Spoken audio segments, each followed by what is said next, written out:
Can somebody shout hallelujah? Hallelujah. All the big purse wallahs another group, small purse wallahs another group. आज जितने जिनकी भी बड़ी बड़ी पर्सेस है उनकी अलग ग्रुप और जिनका छोटा छोटा पर्सेस है उनकी अलग group. That's not how the Holy Spirit works. The Bible says, पवित्र शास्त्र कहता है with being in one accord, और एक मन के साथ होने के बाद they were all in prayer. और वो सब लोग प्रार्थना में थे। They were all in. और वो सब लोग प्रार्थना में थे। That is something none of us do. और यही बात हम में से कोई भी नहीं करता है। Somebody shout hallelujah. Hallelujah. Our prayer is, हमारी प्रार्थना यह है, thank you Lord for the nice day, good night. धन्यवाद प्रभु अच्छे दिन के लिए, शुभ रात्रि। Can you really shout hallelujah? Hallelujah. The Bible says, पवित्र शास्त्र कहता है with prayer, प्रार्थना के साथ they were doing something else. और वो और दूसरी बात कर रहे थे। And this is really important. और ये सबसे महत्वपूर्ण है। They were doing something called supplication. और वो वहां पर कहा है कि वो कुछ कर रहे थे जिससे कहते हैं विनती। Can you shout hallelujah? Hallelujah. Prayer प्रार्थना and और supplication. विनती। Are you really listening to me? क्या आप लोग मेरा सुन रहे हो? Can somebody shout hallelujah? Hallelujah. Prayer प्रार्थना and और supplication. विनती। You know what supplication means? और आप जानते हो विनती का मतलब क्या है? Supplication means the way you are asking is with all humility. और विनती करना यह है कि जो कुछ भी आप मांगते हो पूरी नम्रता से मांगते हो। Asking in such a way with all humility. और इस प्रकार मांगते हो कि पूरी नम्रता के साथ। These people, ये लोग when they were sitting together और जब वो एक साथ बैठे हुए थे in one accord, एक मन के साथ in obedience, आज्ञाधारक होकर waiting for the promise, और वचन के लिए रुके हुए थे, in unity, एकता में, in prayer, प्रार्थना में, they were all with humility saying, Lord, please send us your promise. और वो नम्रता के साथ थे और कह रहे थे कि प्रभु कृपया तेरा वचन हमारे लिए भेज दे। Can somebody shout hallelujah? Hallelujah. Can you really shout hallelujah? Hallelujah. And the Bible says, और पवित्र शास्त्र कहता है in those days, उन दिनों में, in those days, उन दिनों में, during that time, उस समय पर Peter stood up पेत्रस खड़ा हुआ and spoke the word. और उसने वचन कहा। Peter stood up हाँ पेत्रस खड़ा हुआ and he preached the word. और उसने वचन का प्रचार किया। He spoke about Jesus. उसने यीशु के बारे में बात की। He spoke about the betrayer Judas. और जिसने धोखा दिया यहूदा के बारे में उसने बात की।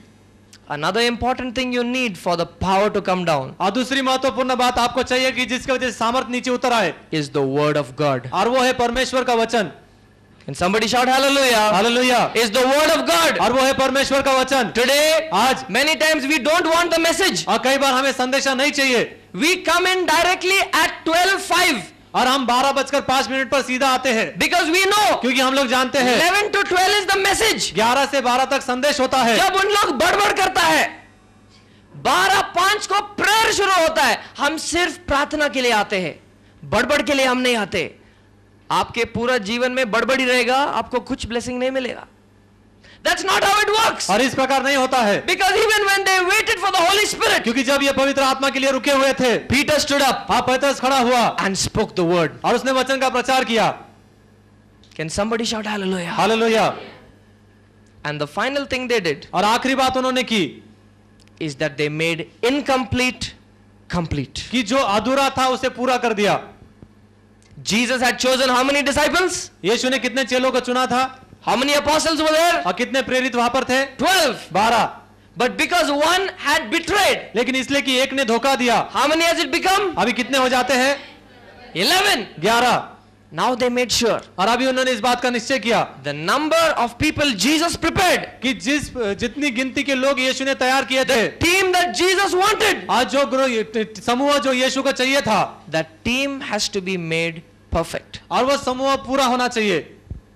And they cast lots और उन्होंने वहां पर चिट्ठियां फेंकी and decided on the 12th apostle. और 12वें प्रेरित का उन्होंने निर्णय किया। You know what that means? और आप जानते हैं उसका मतलब क्या है? It means the final formula for the power. और इसका मतलब ये आखिरी तत्व उस सामर्थ के लिए, The final formula for the power और सामर्थ के लिए आखिरी तत्व is working to perfection. कि काम करना परिपूर्णता की तरफ।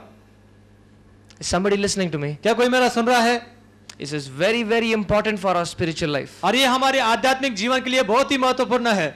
The formula for the power, आज सामर्थ के लिए वो तकनीक, the promise, और वचन, the obedience. आज्ञाधारक।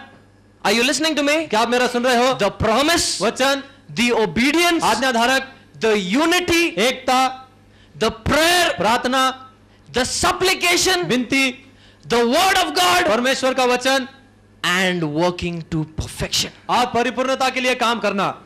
Are you listening to me? क्या आप मेरा सुन रहे हो? Listen to it again. और फिर से आप सुनिए। The formula for the power. और सामर्थ के लिए वो तत्व, First is the promise. और सबसे पहले है वचन, Second is the obedience. और दूसरा है आज्ञाधारक, Third is the unity. और तीसरा है एकता, Then the prayer. और फिर प्रार्थना, Then the फिर supplication. विनती, Then the word of फिर God. प्रभु का वचन, And working to perfection. और परिपूर्णता की तरफ काम करना। Have you all heard this? क्या सब लोग ने ये सुना है? Can somebody shout hallelujah? Hallelujah. You know, today, और आप जानते हो आज, with this formula, और इस तत्व के साथ, with this formula, और इस तत्व के साथ, the church, आज जो कलीसिया है, the church कलीसिया can become the conductor of God's power. आप परमेश्वर का सामर्थ का एक आधुनिक तरीका बन सकता है।